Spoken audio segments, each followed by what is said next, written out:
Binuweltahan ni Assistant Majority Leader Amparo Maria Pammy Zamora ang naging pahayag ni Vice President Sara Duterte na kanya na umano ang pagkapangulo noong 2022 national elections. Ngunit hindi lamang siya tumakbo sa naturang posisyon.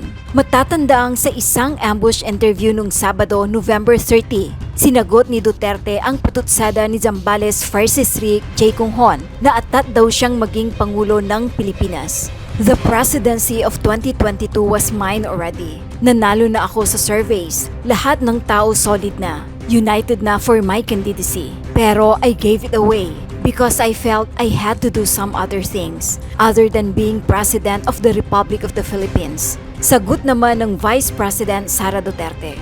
Sinagot naman ni Zamora ang naturang pahayag ni Duterte sa pamamagitan ng isang press conference nitong Lunes, December 2. At iginiit na kung nasasabi raw ito ng Vice President, bakit daw hindi ito tumakbo bilang Pangulo ng bansa noong 2022?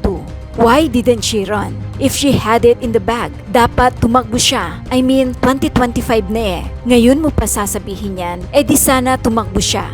Giit ni Zamora. Tsaka yung presidency, kita naman nating lahat sa history na destiny yan. Kung talagang para sa kanya yon, then dapat para sa kanya yon. What was that statement for? She should have filed to run for president, but she didn't. She filed to run as vice president, and now she's our vice president. Saad pa niya.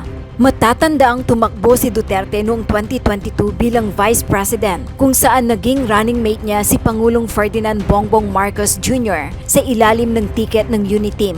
Samantala, muling umugong ang alitan ni Marcos at Duterte matapos isiwalat ng huli noong November 23 na mayroon na raw siyang napagbili ng individual na kung pinatay raw siya, papatayin naman umano nito ang Pangulo at maging sina First Lady Liza Araneta Marcos at House Speaker Martin Romualdez.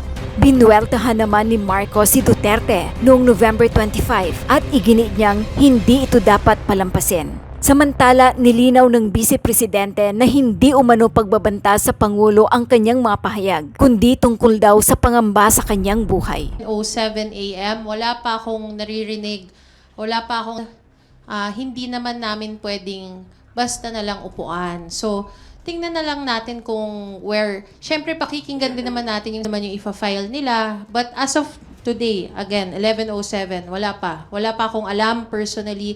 I think sila din wala. We listen and we respect the opinion of the President. Of course, he's coming from a different place po, no, as the executive. But we have to take note, the executive branch is different from the legislative branch. And we know naman from his statement, it's actually a plea. No, it's advice. He's not really trying to tell the legislative what to do. But given that we are the legislative and this is a constitutional mandate po, no? Nasa constitution natin yung process of impeachment. I think we are duty-bound to not really entertain, but to hear out if there are any impeachment complaints filed. Although, tama po si Congresswoman Zamora, we have yet to hear of any impeachment complaint, but should it be filed, we have to give it due process in the sense that we'll hear it out, check the merits. But of course, given what the President of the Constitution, as part of the legislative branch. So, sir, Mr. Ma'am, just because President Marcos said that message, hindi ibig sabihin no na mag-slow down yung House of Representatives with its investigation on the Vice President as well as the past administration doon sa mga Quadcom hearings? I think just to answer po, no, we have to make a distinction. Our Quadcom hearings and the good government hearings are not in any way related to impeachment. Although there are people who would have that opinion na yung lumalabas dito sa mga hearings ito would be a ground, that would be a separate thing. We have our different agenda for the different committees, and we are still pursuing the functions of the committee. Separate naman po yun. But if, however, some people would find basis to file any complaint based on what they found there, then that's something that would be a separate procedure altogether po. In addition to that, I think what we're doing at the Quadcom is really to strengthen standards, you know, how we can account public funds that are being spent, no? According to joint circular, kasi ngayon we're talking about the joint circular memorandum. So we're looking at that and to pass legislations. This is entirely in aid of legislation. So tama nga yung sinabi ni Kong Rog, this has nothing to do with a possible impeachment complaint. No? So kailangan ma-separate. We have to, the term is compartmentalize the issue. Lang po yung questions ko from my end. Maraming salamat po. Thank you. Thank you, Dwight. Before I call the next reporter to ask question, I would like to acknowledge the presence of Assistant Majority Leader J. Kong Sambales. Sir, thank you for joining us today. And if you want, you can also join the table. Sandro Chona from Billionario TV, you're recognized.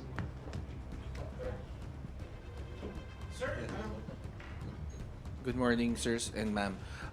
Na-mention ni Secgen na we may not have enough time kasi sabi niya, the thoughts on that, sir. So, pwede bang tanggapin? Paano po ba?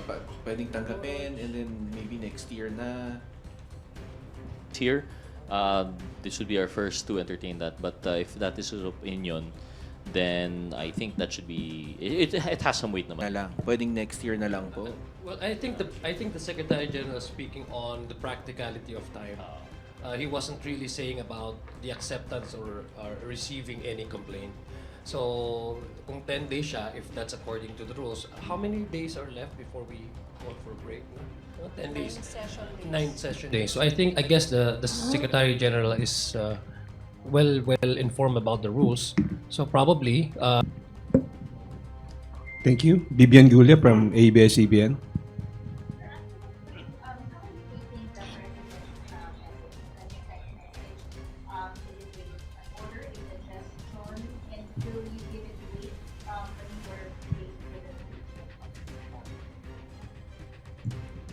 Wala akong natanggap na text eh.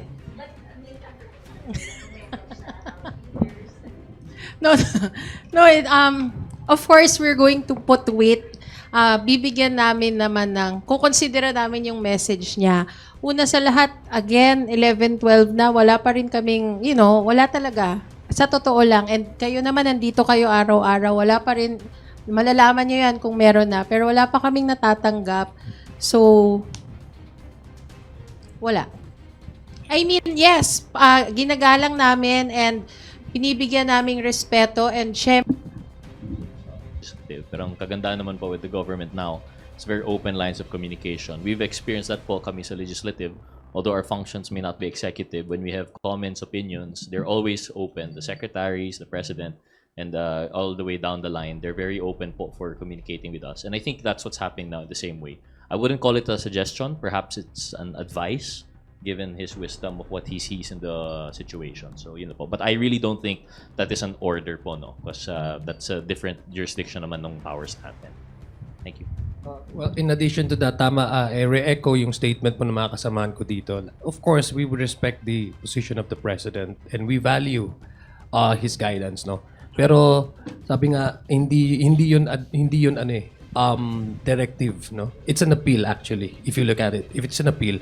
So that speaks about, again, the character of the President respecting the independence of the legislative. Because if it's possible, not to entertain, possibly, no, not to entertain. Actually, the statement of the President was President's respecting the independence of a co-equal branch.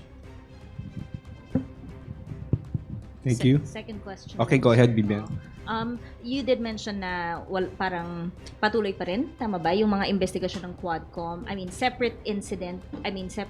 yung investigations ng Quadcom and ng good government on the OVP confidential funds. But sa schedule this week, parang wala pa po ako nakitang schedule ng hearing this week, whereas in the past, parang every week may hearing. Well, it also depends kasi on the availability of our resource persons eh. So once we schedule the Quadcom, once we schedule the next committee persons, kasi of course kailangan mong pag magkukwad ka, maghihiring ka, kailangan lahat ng tatanungin mong tanong at yung dapat na tanunging tao ay nandoon. So yung scheduling naman is, I guess, wala pa, it's not official but we're looking at possibly this within the week. No? Magkakaroon po ng continuation of the hearing ng Quad. Just to add lang po siguro, dahil lang po wala sa schedule doesn't mean hindi po tuloy. Like we mentioned, I think we're of the opinion, what we understand from what's happening sa Congress is that tuloy pa rin naman po yung ating mga hearings. It's just that as of now, although wala siya sa schedule, we have to take note under our rules, we have 3-day notice. So it could still happen. We have hearings from Mondays to Friday. So it could still be like either today or tomorrow you might receive the notice. But in addition to that, just what we've heard, I think one thing to also consider, although it's not a slowing down, It's Christmas season. Mahirap na rin po. All of our congressmen also have to be in the district. They have to be in... I mean, hindi po tuloy. 25. Morning po. Sir, regarding dun sa issue ng time constraint natin, kasi 9 session days na lang. Tapos according to SecGen, 10 days kung sakaling mag-file yung to act on the impeachment complaint. All in all, sabi niya, doon sa prosesong yon 130 days. So, papasok na tayo by February ng election session. Pero, based on our observation on the previous impeachment, like for example, the impeachment case of former President Joseph Estrada, may isang mode na pwedeng i-shortcut siya. Now, what you need only is to get the 1/3 signature of the member of the House of Representatives in order to para mabuo yung tinatawag na article of impeachment. May we know kung sa leadership, sa majority, aside from the statement coming from the President, sa agenda ba ng majority using the shortcut method? Well, yung sa kay former President, that's a direct action taken by the House previously. So, ito kasi, sinasabi nga namin, there's no advice. We don't actually discuss about impeachment, no? Parati ho namin sinasabi to, there's no official or there's no formal discussion or talks among the leadership, and even sa amin po, about a possible filing of the impeachment. Actually, ang naririnig po natin na may ready for filing yung kanilang complaint are yung mga ibang grupo po outside. But as far as the leadership is concerned, that is, to me, within 9 days, nung sinasabi ni SecGen, that cannot happen because it only possible if the House directly has taken action on the complaint, meaning if you have secured, I guess, a number of signatures of the House. That's the time. Again, we aren't in any discussion of any specific process na or method na gagamitin because as emphasized, wala namang nagpa-file pa. But just to answer lang po yung question, I think because it's theoretical. Yeah, there are the 3 modes po, no? And I think it would be correct to say that by the 3rd mode, if you're able to secure 1/3 signatures, it would go directly. So just to answer the question, if I understood it correctly, tama po, that would be a way siguro around it's not just magic po, yung 1/3 number of signatures, that's quite a lot, it's 100 plus. So kung meron man, there should be word about it right now, and unfortunately we don't. We've always now, we're hearing about complaints from private citizens, pero that's still outside pa po. So technically speaking, nothing has started, so we can't really speak about things other than being President of the Republic of the Philippines. So kindly, would you like to comment on that one? Then why didn't she run? If she had it in the bag, she should have... Dapat tumakbo siya. You know, I mean, 2025 na eh. 'di ba? Ngayon mo pa sasabihin yan. Di sana tumakbo siya. Tsaka yung presidency, dapat para sa kanya yon. Sorry. Kasi, di ba, I mean, what was that statement for? Then she should have filed to be president, to run for president. But she didn't. She filed to run for vice president. Would you also like to comment on this statement? Yes.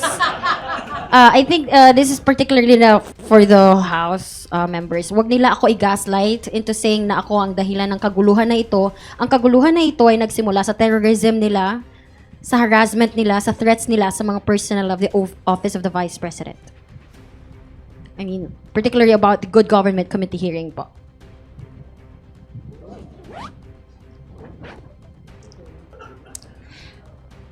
To put it quite frankly, hindi naman, of Congressman Valeriano, and in the course of those hearings, ang daming lumabas. Ang daming acknowledgement receipts, ang daming lumabas na ang dami. Hindi naman, 'di ba? Kami nagpapagod kami, nagpupuyat kami para silipin yung mga dokumento na yon, para isa-isahin. And ang dami naming nakikita. In fact, marami pa kaming nakita na hindi pa namin na itatanong. So, hindi siya terrorism on our part na we're terrorizing the OVP. Had they answered the questions from the very beginning, then sana tapos na sana yung mga hearings ngayon. Ang problema, they spent so much time not attending the hearings, and now that they are attending, di ba?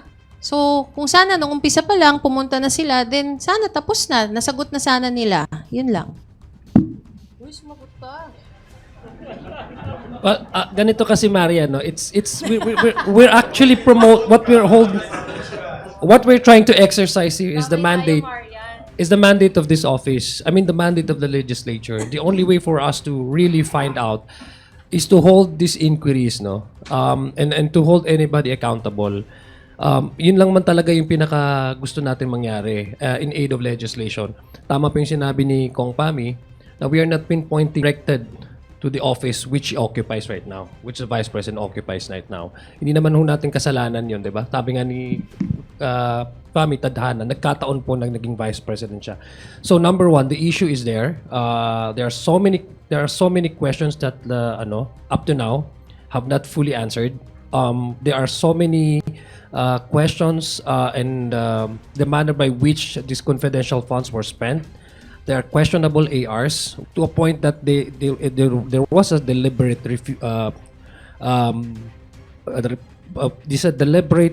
refusal to attend, to a point of sa palagay ho namin sa committee it's an attempt to that can rectify these wrongs. So ganun lang po. I think we should focus on the issue and not to dwell on and to promote transparency. Of TV5.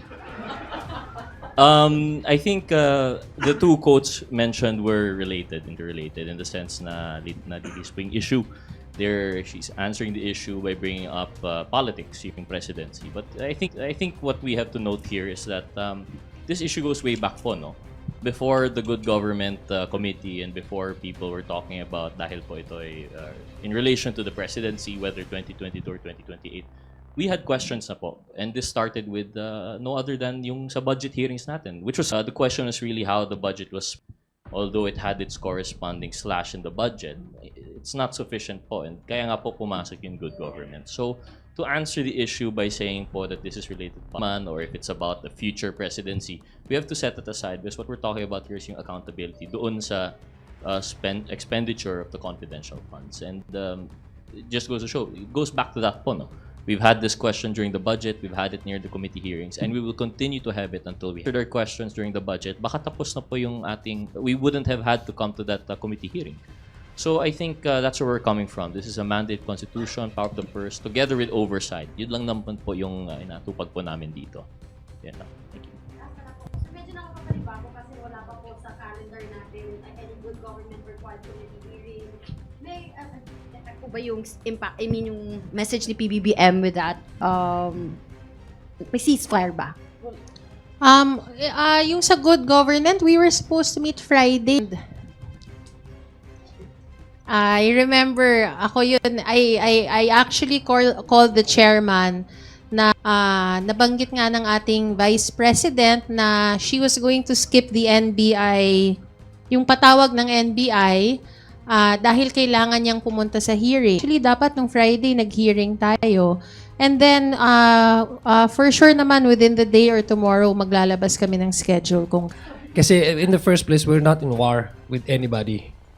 We are not doing this against anybody. We are actually doing our job. There's a question of accountability. There's the issue on upholding transparency in government affairs. Ito po ay mandato ng legislatura. Ito po ay binigay ng Constitution na dapat, hindi lang mandato, it's an obligation and responsibility. So I don't see why some people look at this as something na giyera. So to me, hindi ho ceasefire. We just do our job. We'll continue to do our job. And wala po kaming ginigera sino man o kanino man. Well, again, in addition to that lang po siguro, Marian, no? Binanggit po earlier, it's related to an earlier question. And I think regardless po no, of ceasefire na sinasabi kung meron man, it's really a matter of consideration for the committee na baka po yung resource persons are still gathering, availability of the congressmen. We've seen as early as Friday last week, as according to Congresswoman Zamora, we were supposed to have a hearing. So tuloy-tuloy naman po talaga. It's just these considerations. But just parang sinasabi, it's an intentional move to cause harm of sorts in parang gera. Like have always been calling, we've always been saying earlier, let's set aside politics po. We're just doing our job here. We're talking about transparency and accountability. So dun lang naman po yung issue natin. Whether or not the scheduling has a problem, I think that's separate naman po. But I do believe from our understanding, tuloy pa rin po yung Quadcom and good government.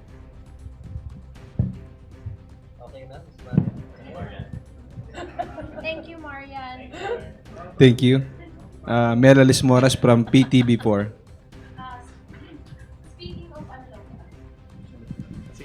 Speaking of good government hearing lang po, can I just ask yung ano po yung naging basis dun sa pag-release ng release order kay Attorney Zulaika Lopez and moving forward?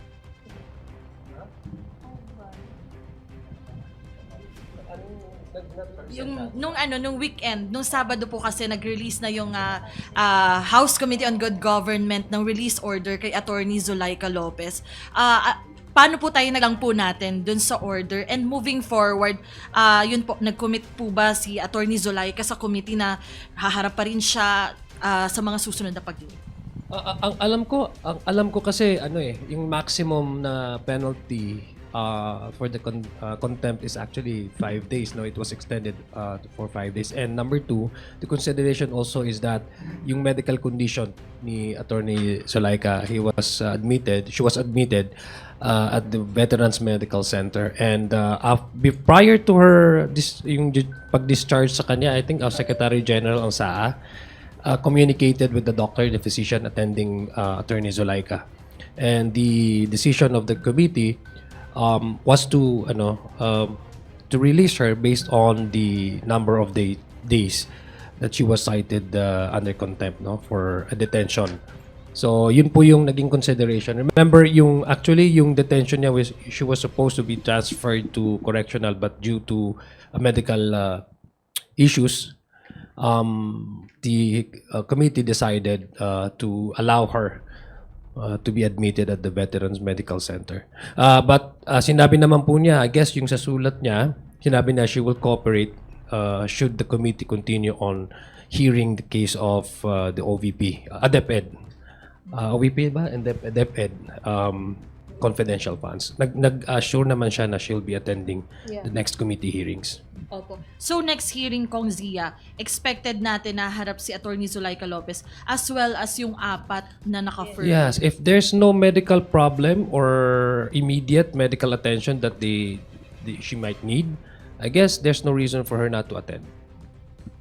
Sorry, baka lang po may info din kayo. Si Mark Taguba po ay pinayagan na ng Bureau of Corrections na manatili nga dito sa House. Ano po yung magiging process doon if we have info? Hanggang kailan po kaya dito siya dito mag-stay? And ano po ba yung process pagka convicted yung nasa mas mahigpit po ba yung security? Kung meron lang po tayong info about it. Merong request for transfer. Yes. Si Mark Taguba kasi during our last hearing, ito si George can also say something about the request. Si Mark Taguba kasi he's been receiving death threats, no? So he requested committee hearing that it would be, I guess, safer kasi yung pag-transport kasi ng mga resource persons requested, and then pumayag naman po sila kasi it also happened to other resource persons. So it would be more convenient and easier for us to request these resource persons anytime that should their attendance or their presence are needed, no? In the Quadcom. So yun lang po yung nag-request. Hearing po yung Alam ko until such time that the committee will file its committee report, determination of the Quadcom, and that's the time that Mark Taguba will also have to return back to where he is prison.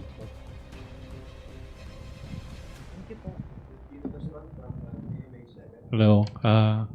Morning, Kongs. I'm Chino from GMA7. I'd just like to ask, no, while it's clear that yung work of the Quadcom and the other committees on investigating the alleged irregularities may or may not lead to safeguard against someone that might actually stymie the impeachment process by filing a defective complaint. May mga ganun ba kayong pag-uusap na, somebody just file a defective complaint and then it'll be barred for, I think, a year, pagkatapos nun, diba? So, is there safeguards or are there talks about that?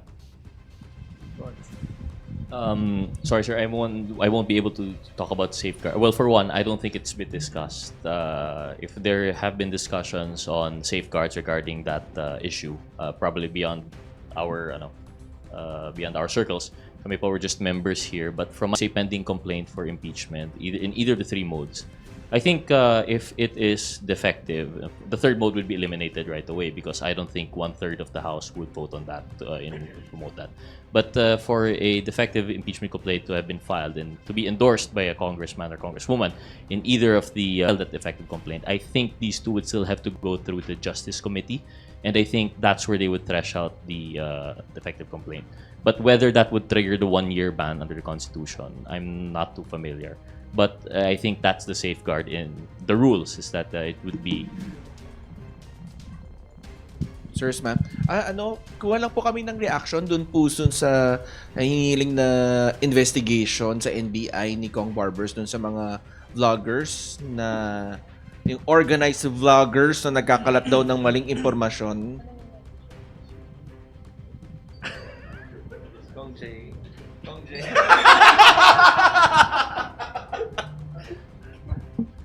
Just to start lang po siguro, I think we all here in the House, I can't speak for them, but I think we would be in support po of the call ni witness po kung anong nangyayari with these vloggers, and I think he also made mention of yung mga troll farms, and it seems to be a concerted effort po talaga. While freedom of speech is protected right under our Constitution, it has to be tempered rin po with responsible practice and use, and in fact, it is penalized under libel or slander. Well, libel mostly in relation to printed and published media.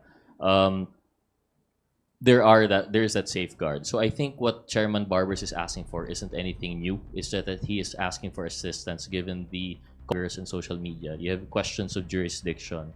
You have questions of cyberspace. The issue of anonymity. Yun po yung nakakatakot po dito. We have congressmen and congresswomen who, whether or not it is related to their function, have been receiving threats. They have been receiving anonymous messages, either death threats or threats to their families, and it should be something that no one should be subjected to.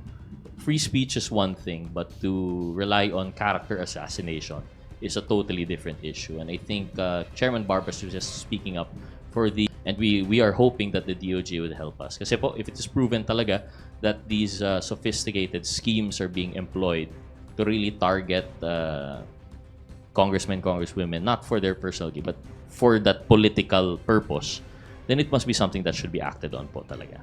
Opinions and position Kasi that's what democracy is all about. We have to enjoy, we have to celebrate the diverse opinions, yung diversity, because that's actually is fuel to keep democracy running. But unfortunately, in this kind of online landscape, we've seen troll farms, we've seen vloggers, hindi ko naman nila lahat, who are up for grabs. Sometimes they're being used by political propaganda to malign, discredit a certain perceived. It counters the very foundation of democracy, because how can you have a populace with informed decision kung ang binibigay mo sa kanila ay puro mali, fake, and disinformation? I guess this is a call for every one of us that in order for us to maintain a healthy communication space for everyone, dapat ho natin din magkaroon ng safeguards na hindi mahaluan ito ng propaganda, peking propaganda. Agree on facts. Unfortunately, naging subjective ang facts ngayon. Dahil dun yung karamihan po sa mga trolls, mga troll farms, dinidistort nila yung facts. So I guess that yun ang intention ni Congressman Chairman Barbers, that we can disagree, but at least let's agree on facts. Yung magandang spasyo sa pakikipagtalakayan sa publiko.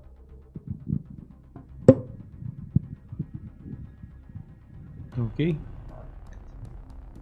Next question from Billy Vegas, Avanti Politico. Mabulo ko lang po, meron pong sinabi kay VPSARA. Sabi po niya, mas sure pa daw na dadalo siya doon sa hearing ng good government case doon sa patawag ng NBI. Kaya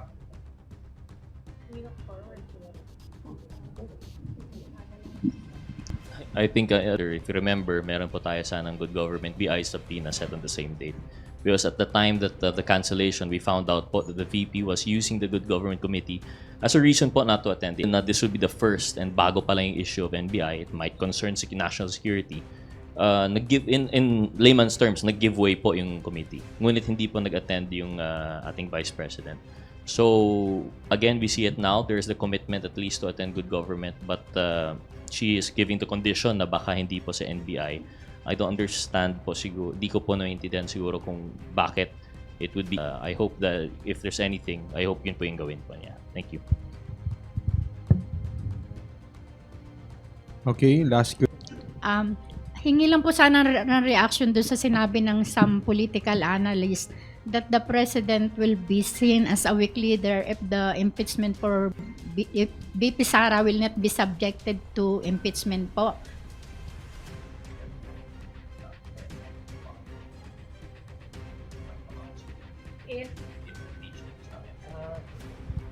To answer po, no. Of course, everyone's entitled to their opinion, and that political analysts, if they believe impeachment is the only route to show strength, then we can't change that. But siguro po, ako personal opinion for this representation, impeachment is not the only avenue to exert kung ano man yung tama. As we've discussed prior, wala naman pong immunity ang Vice President. There are also possibilities for criminal accountability, criminal liability to be had through, yun nga po, and we've seen it. The PNP has filed cases, the DOJ, through the NBI started investigation. So it's not the only way to, exact accountability for those acts. But regarding impeachment po, that's a totally different matter also.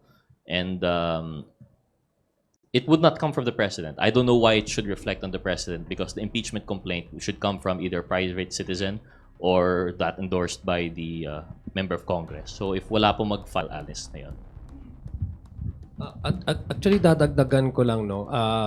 Kailangan po natin maintindihan na magkaiba po yung trabaho ng executive at saka legislative. If it's about the impeachment, possible impeachment complaint, it's entirely up to the po ng president. It's just his personal take on that.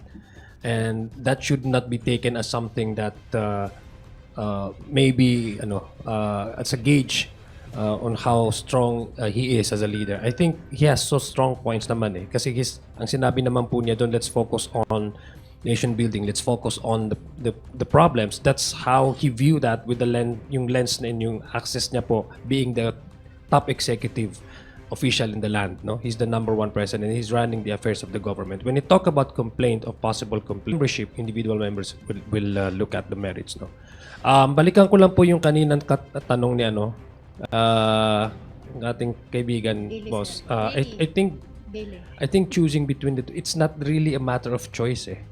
It's actually I think it's proper, and it's how a official respect the rule of law, and the demands of these cases filed before the NBI.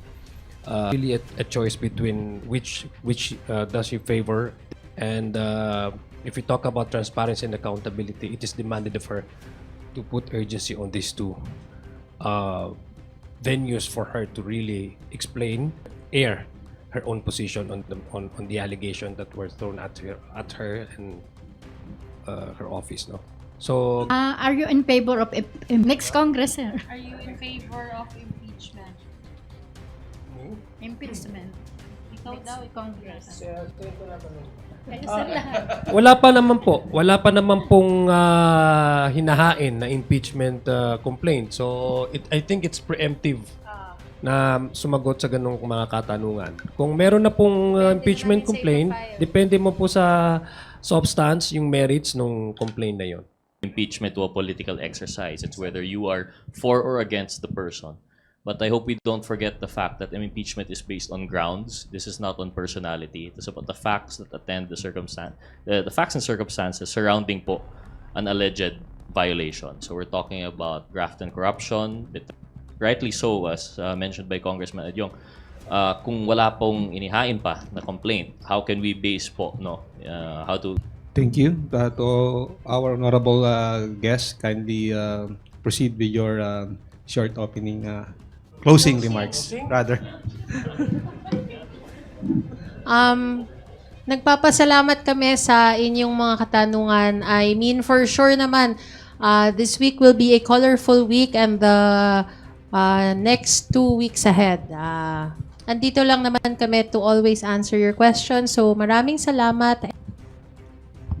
Sa ngalan po ng aming lead. For this opportunity, we hope we're able to answer your questions. Thank you po. Good morning. Thank you. Kong Sia. Marami pong salamat at maraming salamat po sa kay aming DML.